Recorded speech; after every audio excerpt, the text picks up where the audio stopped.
In case you missed it, your host Kayla Blakesley is at it again. What did she say this time? Tune in to find out right now. We are hanging out in Allen County this morning because there is a proposed RV park getting quite a bit of attention here in Allen County, and judging by the response from some nearby residents, not necessarily the good kind of feedback. Let's put it that way. So I have decided to go to a man who will hopefully have some answers to all of our questions about this proposed RV park. We've got Allen County Commissioner Ron Turpin joining us live in studio. Hey, Ron. Good morning, KB. I feel like this topic has been brewing for quite some time, but we've had so many other things to get to when it comes to homeless resource centers, outdoor bathrooms, flock cameras, just to name a few hot topics. There are a lot of things going on. There are a lot of irons in the fire, let's put it that way. But I do want to talk about this proposed RV park. And I actually want to start at the beginning because you and I haven't touched on this yet. So first and foremost, what exactly is being proposed and where? So it's interesting. We've talked in here about the community conversations that we're doing every Tuesday.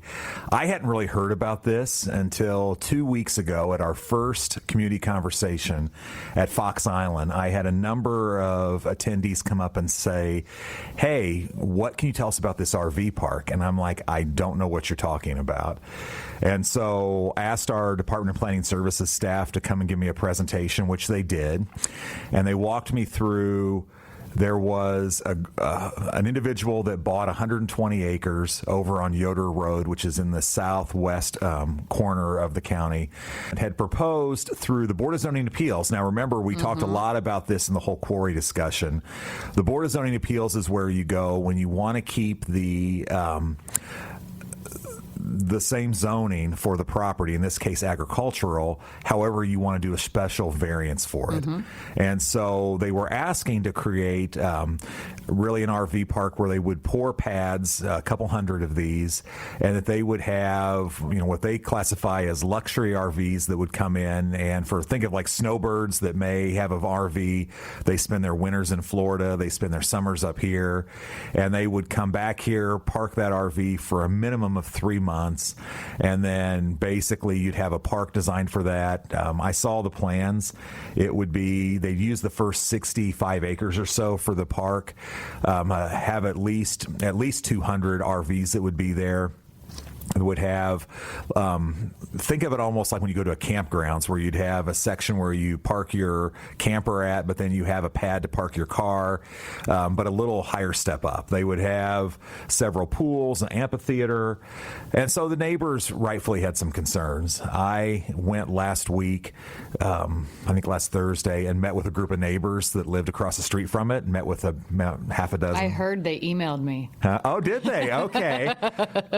So you're always keeping checking me, Kayla. Always. Well, and I've made a commitment. I will go anywhere and talk to anybody. And this is one that when I met those folks at Fox Island, I gave them my card and said, hey, if you reach out, get on my calendar, I'll come to you. And I did. And sat in a couple's living room with about 6 or 7 of their neighbors. And for an hour and a half, we talked about it. And interestingly, during that hour and a half, their attorney texted them that the applicant withdrew their application to the BZA. So as of now, it's withdrawn. And so there is no application before the BZA right now for the RV park. So what does that mean? Well, I think when you withdraw, you can always bring it back. Right. You have options. And so that was one of the things we talked about during the quarry conversation, was that was an option they had, that if you wait until the hearing and if it's denied, you have to wait a year to bring it back. And so the fact that they withdrew it gives them an opportunity. Maybe they want to redo the plan a little bit. Maybe some of the concerns the neighbors brought, they want to address those and then bring the plans back. So they have options as applicants. So is it dead? I don't know that I could say that. I think, the landowner has the right to petition for what they want to do with the land. The question is, does it fit the criteria of what the rules are put in place for? So that still needs to be decided. And that was kind of one of my questions. When it comes to some of the concerns being raised, what were some of the concerns? Well, I think a part of it is when you think about, so if this RV park has 200 or 300, so think if there's 2 people in each one, so 6, and then they have, maybe if I'm a grandparent and I have my grandkids visiting me, they have pools, they have amphitheaters. This is a real rural area. When you go out there, and it's farms and houses, and these houses are all on 2 to 3 acres. There were a number of concerns. One of the things was city sewer actually surprisingly goes out there. I did not know that. It does. Now, that's one of the reasons the RV park wanted to go there, to tap into the line. However, there's real questions of the line is pretty small because of the residential area. You can't go from having rural residents to having 600 people all use at once without having. So would the city of Fort Wayne lines even be able to accommodate that? That's a question. The roads, these are all country roads. You have, an RV park that maybe has little kids and all that. What happens with not just traffic, but if you have a kid that darts out in the street, what does that look like? And you have farms out there. So farmers are coming out during harvest or during planting season, and they have, anyone who's been in rural country knows there's big combines and things going through the roads. Well, and that's kind of why you moved to rural country, right? It is. So but it's one of these things, and I told the residents there that, things can't always stay the same. And as a property owner, you have the right to do your property what you want to do. We believe in property rights. However, those property rights can't overtake the rights of all your neighbors. And that's the whole reason we have zoning laws and the BZA and those type of things. So ultimately, they had lots and lots of questions about what does a luxury RV park mean? Yeah. And, does it start out with you've got a $500,000 RV, but then over time it gets down to, your janky, beat up 50-year-old Winnebago? What does that look like? And are these pop-up campers that are coming? And what kind of screening is used? And, okay, you're going to have an amphitheater. Does that mean you're going to have, the Guns N' Roses tribute coming out at midnight and playing? And so they had a lot of legitimate concerns because a number of them told me stories about how this is their retirement home, and when they they came out to the country for peace and for whatever the reason, and legitimate concerns, and they're ones that in a BZA hearing that the applicant needs to answer. But for right now, the applicant has withdrawn this from the BZA. Correct. Let's say that this developer does bring it back up, right? Because they have they can do so. Oh, they can do so anytime. Yeah, anytime. Let's say they bring it back up. Then who ultimately decides whether or not this 120 acres can be rezoned for? Well, it's not a rezoning. So that's the piece of this that. So remember, the BZA is the Board of Zoning Appeals. There's 5 individuals on that. 4 are appointed by the Board of Commissioners, and 1 is appointed by County Council.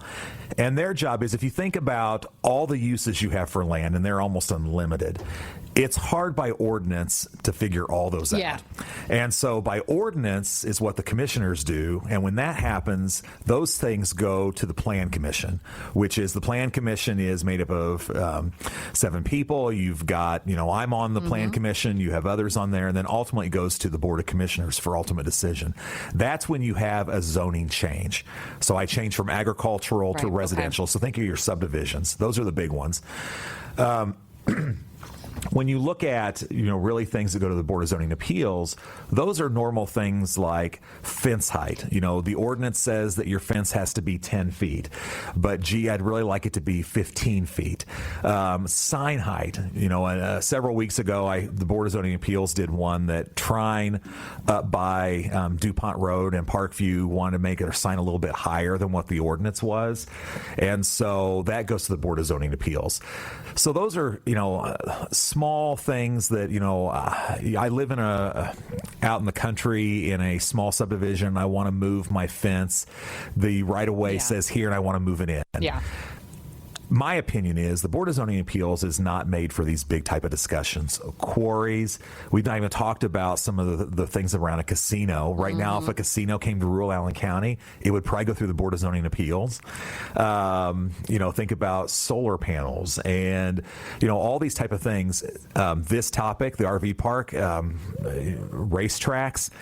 So how do we move those things from zoning appeals to the Plan Commission? Yeah. And so that's something we're working on right now to say for the future, how do we try to anticipate all these various intense uses of land that really it's not fair for the Board of Zoning Appeals to put before them. It really should go to the Plan Commission. And ultimately, when that happens, then it goes to the Board of Commissioners, where, to me, for these big things, it should be elected officials that make that call, because you hire me for that.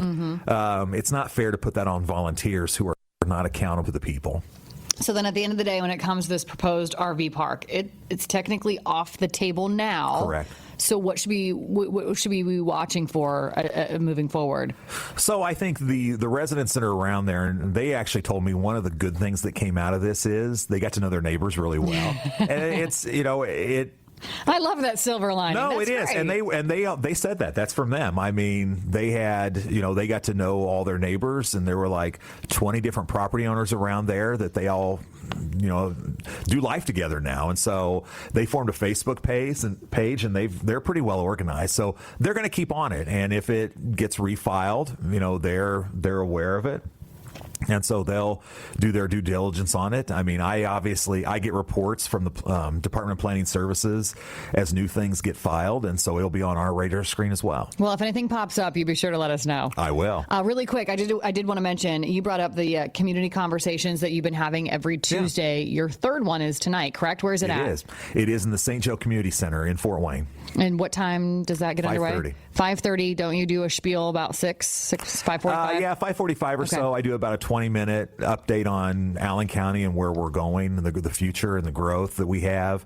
I will say we're getting ready to announce we just added a fifth community conversation. Oh, they've been going so well, huh? Well, the response has been great, and we've had over 20 county departments that have come out. They've been really excited about it. We had around 40 people in Woodburn last week, and so we keep getting more people. So we just added a fifth location in Huntertown on the 1st of September. We'll get ready to announce that soon as to where it's at and what time. I love that. Local government in action. I say it all the time. What a beautiful concept. Commissioner, thanks for coming in and setting the record straight on the Southwest Allen County proposed RV as of right now.